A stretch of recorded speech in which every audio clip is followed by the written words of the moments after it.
প্ৰিয় বন্ধু-বান্ধৱীসকল, জনপ্ৰিয় অভিনেতা ৰাজীৱ ৰাজনীশ আমাৰ মাজৰ পৰা আঁতৰি যোৱা আজি 4 দিনেই হ'ল।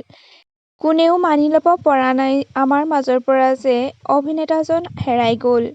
বাউলী ফাগুনত অভিনয় কৰা অভিনেতা-অভিনেত্ৰীসকলে ৰাজীৱ ৰাজনীশক সুঁৱৰি এটাৰ পাছত আন এটা ভিডিঅ' শ্বেয়াৰ কৰিছে।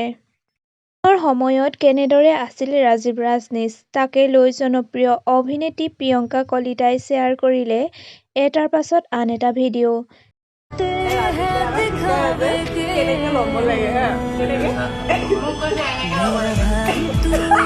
বাউলী ফাগুনত অভিনয় কৰা এইগৰাকী প্ৰিয়ংকা কলিতা অৰ্থাৎ কুহিক দেখি নিশ্চয় আপোনালোক সকলোৱে চিনি পাইছে।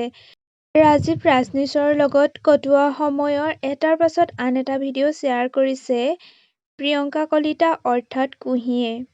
বাউলী ফাগুন ধাৰাবাহিকখন বাৰু আপোনালোকে চায়নে? যদি চাই কাৰ অভিনয় চাই আপোনালোকে বেছি ভাল পায় কমেণ্ট কৰি জনাবলৈ নাপাহৰিব।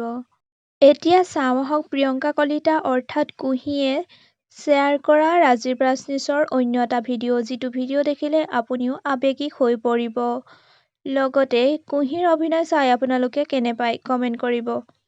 এতিয়া চাওঁ আহক ৰাজীৱ ৰাজনীশৰ সৈতে কুহিৰ অন্য এটা ভিডিঅ'।